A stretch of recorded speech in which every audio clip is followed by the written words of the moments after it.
माना तेरे पास हजार वजह होगी जिसकी वजह से तू अपने काम को नहीं कर पा रहा, लेकिन तू सिर्फ एक वजह तो ढूंढ ही सकता है जिसके लिए तू उस काम को कर सके। नमस्ते दोस्तों, मैं हूं R S Prajapati, daily current affairs की क्लास लेकर आ गया हूं। तो आज हम बात करने वाले हैं 13 अप्रैल दिन बृहस्पतिवार के करंट अफेयर्स की। पर डे सुबह 6 बजे आपको करंट अफेयर्स की अपडेट मिल जाती है। तो चैनल पर अगर आप नए हैं तो चैनल को सब्सक्राइब करना ना भूलें। तो चलिए देखते हैं पहला प्रश्न क्या है कि हाल ही में महाराष्ट्र सरकार ने स्वतंत्र वीर गौरव दिवस के रूप में मनाने का ऐलान किया है।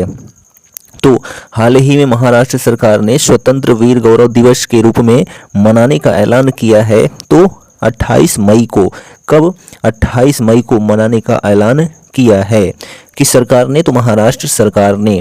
तो वीर सावरकर के बारे में जान लेते हैं। तो यह महान क्रांतिकारी और देशभक्त थे।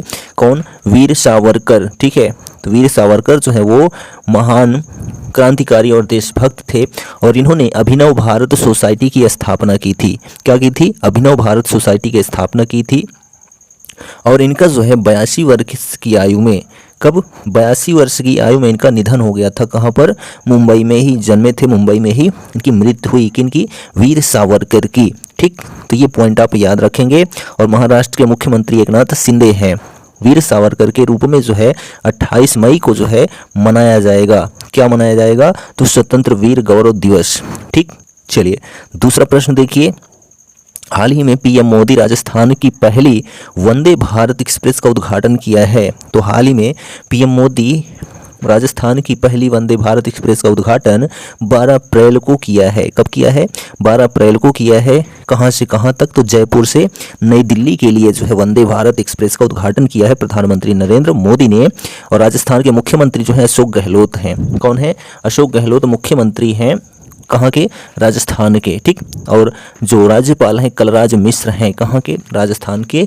ये पॉइंट भी आप याद रखेंगे। और जयपुर को पिंक सिटी कहा जाता है, यानी गुलाबी शहर के नाम से प्रसिद्ध है जयपुर। ठीक, चलिए नेक्स्ट क्वेश्चन देखिए। यहाँ पर आईपीएल 2023 में स्लो ओवर रेट के लिए फाइनल झेलने वाले, यहाँ खेलने वाले होना चाहिए था। तो आईपीएल 2023 में स्लो ओवर रेट के लिए फाइनल खेलने वाले पहले कप्तान हाल ही में कौन बने हैं? तो सॉरी, यहाँ फाइन है, तो फाइन झेलने वाले। ठीक है, पहले कप्तान हाल ही में कौन बने हैं? तो फॉक डुप्लेसी बने हैं। कौन बने हैं? फॉक डुप्लेसी जो हैं आईपीएल 2023 में स्लो ओवर रेट के लिए फाइन झेलने वाले पहले कप्तान बने हैं। ठीक है, कौन? Faf du Plessis. ठीक है, तो फॉक डुप्लेसी जो है दक्षिण अफ्रीका के क्रिकेटर हैं। कहाँ के हैं? दक्षिण अफ्रीका के क्रिकेटर हैं फॉक डुप्लेसी। ठीक, तो यहाँ पर नेक्स्ट क्वेश्चन है कि 13 अलग अलग आईपीएल टीमों के खिलाफ 50 प्लस स्कोर करने वाले पहले बल्लेबाज कौन बने हैं?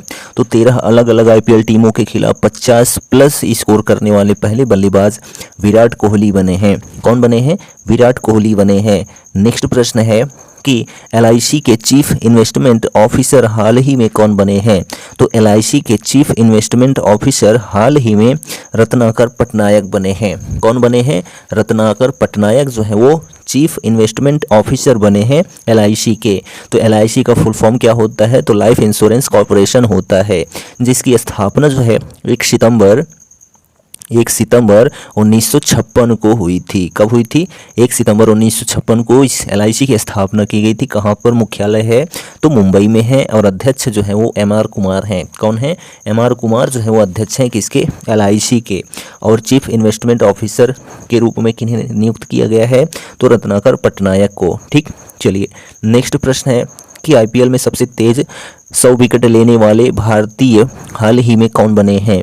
तो आईपीएल में सबसे तेज 100 विकेट लेने वाले भारतीय हाल ही में हर्षल पटेल बने हैं। कौन बने हैं? हर्षल पटेल बने हैं, जो कि IPL team Royals Challengers Bengaluru में है। हर्षल पटेल जिन्होंने 79 मैच में जो है 100 विकेट लिया है। कितने मैच में? तो 79 मैच में 100 विकेट ले लिया है। तो अभी वर्तमान में ये जो है 81, ठीक है, 81 मैचों में 101 विकेट ले चुके हैं। कौन? हर्षल पटेल। तो ये पॉइंट आप याद रखेंगे हर्षल पटेल के बारे में।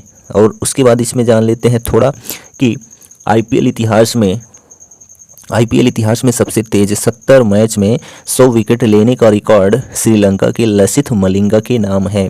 किसके नाम है? श्रीलंका के लसिथ मलिंगा के नाम है। 70 मैच में ही 100 विकेट का रिकॉर्ड। ठीक, तो श्रीलंका की कैपिटल क्या है? तो कोलंबो है या फिर श्री जयवर्धनपुरा है। ठीक, तो ये भी पॉइंट आप याद रखेंगे। और जो वहाँ के प्रधानमंत्री हैं दिनेश गुणवर्धन है। कौन है? दिनेश गुणवर्धन जो है श्रीलंका के प्रधानमंत्री हैं। ठीक, नेक्स्ट प्रश्न है यहाँ पर कि देश में पहली बार 3D प्रिंटिंग टेक्नोलॉजी से डाकघर का निर्माण कहाँ हो रहा है? तो देश में पहली बार 3D प्रिंटिंग टेक्नोलॉजी से डाकघर का निर्माण जो है बेंगलुरु कर्नाटका में हो रहा है। कहाँ पर? बेंगलुरु कर्नाटक में जो है 3D प्रिंटिंग टेक्नोलॉजी से डाकघर का निर्माण हो रहा है। ठीक, तो ये पॉइंट आप याद रखेंगे। और कर्नाटक के जो मुख्यमंत्री हैं, कहाँ के? कर्नाटक के जो मुख्यमंत्री हैं वो बसवराज बोम्मई हैं और राज्यपाल थावरचंद गहलोत हैं। ठीक, साइंस सिटी बेंगलुरु को ही कहा जाता है। नेक्स्ट प्रश्न है कि भारत से बाहर नेशनल फॉरेंसिक साइंस यूनिवर्सिटी के पहले ट्रांजिट कैंपस का शुभारंभ कहाँ हुआ है? तो भारत से बाहर नेशनल फॉरेंसिक साइंस यूनिवर्सिटी के पहले ट्रांजिट कैंपस का शुभारंभ जो है जिंजा युगांडा में हुआ है। कहाँ पर? जिंजा युगांडा में। ठीक, तो युगांडा के बारे में जान लेते हैं। तो युगांडा की कैपिटल यानी कि राजधानी कंपाला है। क्या है? कंपाला जो है युगांडा की राजधानी है। और जो करेंसी यानी कि मुद्रा है युगांडाई शिलिंग है। क्या है? युगांडाई शिलिंग जो है वो करेंसी है। और प्रधानमंत्री जो है रोबिनाह नबोवा है। ठीक है, रोबिनाह नबोजा जो है वो प्रधानमंत्री हैं। कहाँ के? युगांडा के। ठीक, चलिए उसके बाद देखिए यहाँ पर नेक्स्ट प्रश्न है 9 नंबर कि विदेश मंत्री एस जयशंकर ने वाराणसी की तुलसी घाट बहाली परियोजना की शुरुआत कहाँ की है? तो युगांडा में की है। कहाँ पर? युगांडा में। ठीक, नेक्स्ट प्रश्न है किस राज्य सरकार ने छोटे डेयरी किसानों और पशुपालकों की आजीविका को सशक्त बनाने के लिए संजीवनी नामक परियोजना की शुरुआत की है? तो हिमाचल प्रदेश सरकार ने छोटे डेयरी किसानों और पशुपालकों की आजीविका को सशक्त बनाने के लिए संजीवनी नामक परियोजना की शुरुआत की है। किसने की है? तो हिमाचल प्रदेश सरकार ने की है। तो हिमाचल प्रदेश के मुख्यमंत्री सुखविंदर सिंह हैं और राज्यपाल जो हैं राजेंद्र विश्वनाथ अर्लेकर हैं। कहाँ के?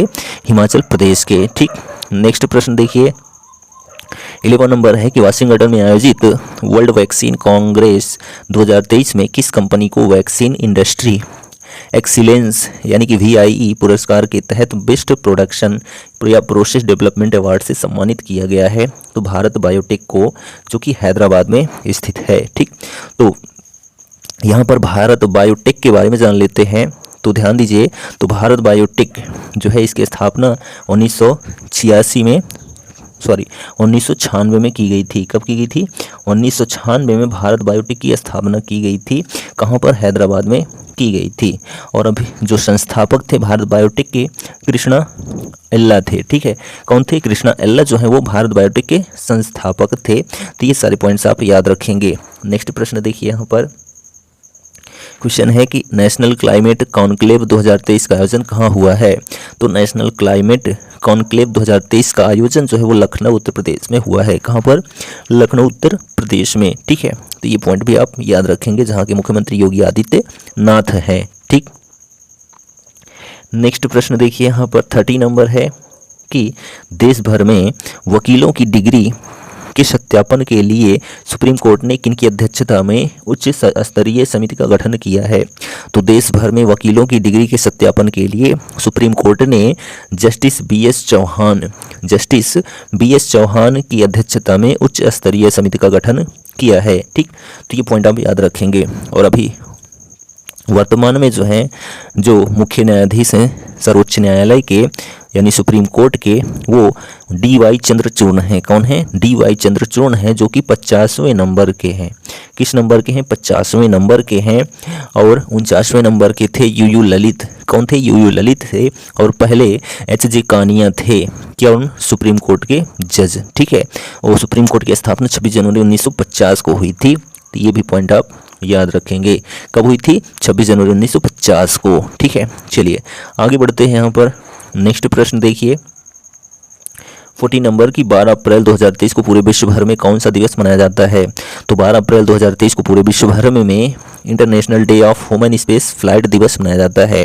ठीक है, international day of human space flight जो है वो 12 अप्रैल 2023 को पूरे विश्व भर में ये दिवस मनाया गया। ठीक, नेक्स्ट प्रश्न देखिए यहाँ पर, चीन के युआन ने किस, युआन जो चीन की करेंसी है, ठीक है, तो चीन के युआन ने किस देश में सबसे अधिक कारोबार वाली मुद्रा के रूप में डॉलर की जगह ले ली है? तो रूस में जो है चीन की युआन मुद्रा ने देश में सबसे अधिक कारोबार वाली मुद्रा के रूप में डॉलर की जगह ले ली है। रूस में जो है करेंसी क्या है? डॉलर है। और रूस की कैपिटल जो है मॉस्को है। और जो प्रधानमंत्री राष्ट्रपति हैं वो व्लादिमीर पुतिन है। कहाँ के? रूस के। ठीक है, और चीन की राष्ट्रपति शी जिनपिंग है और कैपिटल बीजिंग है। कहाँ की? चीन की। तो ये पॉइंट आप याद रखेंगे। चलिए आगे बढ़ते हैं। यहाँ पर नेक्स्ट क्वेश्चन है कि किस राज्य सरकार ने सरकारी स्कूलों में शिक्षकों की भर्ती आयोग के माध्यम से करने का निर्णय लिया है? तो बिहार राज्य सरकार ने सरकारी स्कूलों में शिक्षकों की भर्ती आयोग के माध्यम से करने का निर्णय लिया है। कहाँ की सरकार ने? तो बिहार की सरकार ने। ठीक, तो बिहार के मुख्यमंत्री जो हैं वो नीतीश कुमार हैं और राज्यपाल राजेंद्र विश्वनाथ हैं। कहाँ के? बिहार के। ठीक, नेक्स्ट प्रश्न है कि आरबीआई ने इंडियन बैंक पर कितने लाख रुपए का जुर्माना लगाया है? तो आरबीआई ने इंडियन बैंक पर 55 लाख रुपए का जुर्माना लगाया है। कितने लाख रुपए का? 55 लाख रुपए का जुर्माना लगाया है आरबीआई ने। ठीक, तो इंडियन बैंक के बारे में जानते हैं। तो इसकी स्थापना जो है वो 15 अगस्त को की गई थी। कब की गई थी? 15 अगस्त 1907 को। ठीक है, किसकी? इंडियन बैंक की स्थापना। ठीक, और जो इसका मुख्यालय है वो चेन्नई में है। कहाँ पर है? चेन्नई में है। और सीईओ जो है वो इंडियन बैंक के वो श्री शांतिलाल जैन हैं। कौन है? इंडियन बैंक के सीईओ श्री शांतिलाल जैन जो हैं इंडियन बैंक के सीईओ हैं। ठीक, चलिए आगे बढ़ते हैं। यहाँ पर नेक्स्ट प्रश्न देखिए कि अपोलो की वार्षिक health of the nation report के अनुसार 2019 और 2022 के बीच भारतीयों में मोटापे में कितने प्रतिशत की वृद्धि हुई है? तो 50% की वृद्धि हुई है। अपोलो की वार्षिक health of the nation report के अनुसार 2019 और 22 के बीच में भारतीयों में मोटापे का जो प्रतिशत रहा है वो 50% रहा है। तो ये बहुत बड़ी विडंबना है। ठीक है, तो अपोलो की स्थापना जो है 1983 में की गई थी। कब की गई थी? 1983 में जो है अपोलो की स्थापना की गई थी और डॉक्टर प्रताप सी रेड्डी द्वारा जो है इसको स्थापित किया गया था। किसको? अपोलो को, डॉक्टर प्रताप सी रेड्डी के द्वारा। ठीक, आगे बढ़ते हैं। यहाँ पर नेक्स्ट प्रश्न देखिए 90 नंबर, किस राज्य सरकार ने महात्मा ज्योतिबा फूले की जयंती को सार्वजनिक अवकाश के रूप में घोषित किया है? तो राजस्थान सरकार ने महात्मा ज्योतिबा फूले की जयंती को सार्वजनिक अवकाश के रूप में घोषित किया है। ठीक है, तो ज्योतिबा फूले जो कि एक समाज सुधारक थी, इन्होंने जो है इन्होंने जो है सत्यशोधक समाज की स्थापना की थी। किसकी? सत्यशोधक समाज की स्थापना जो है ज्योतिबा फूले के द्वारा किया गया था। ठीक है, तो ये पॉइंट भी आप याद रखेंगे। सत्यशोधक समाज की स्थापना किसने की थी?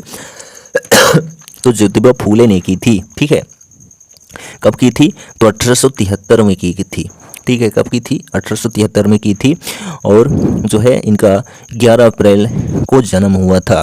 तो 11 अप्रैल को ही अवकाश घोषित किया जाएगा महात्मा ज्योतिबा फूले की जयंती के अवसर पर। ठीक है, किसके द्वारा?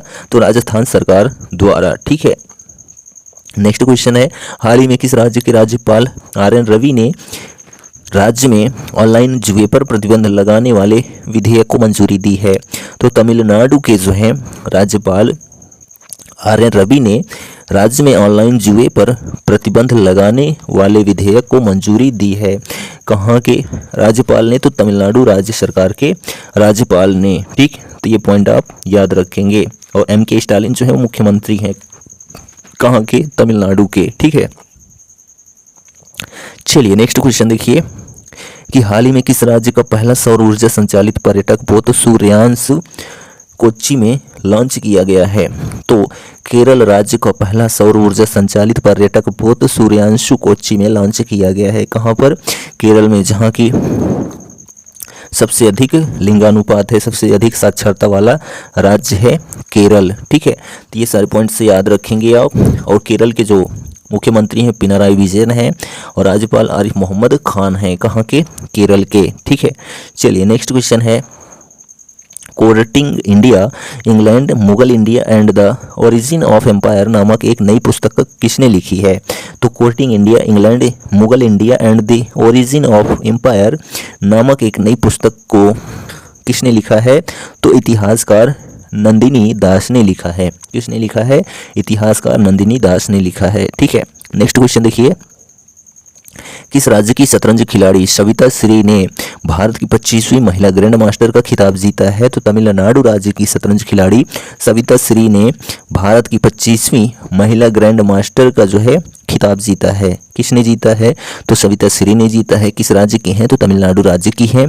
ठीक, तो ये पॉइंट आप याद रखेंगे। चलिए आगे बढ़ते हैं। यहाँ पर नेक्स्ट क्वेश्चन देखिए, हाल ही में किसे FIA विश्व कप फाइनल 2024 की मेजबानी सौंपी गई है?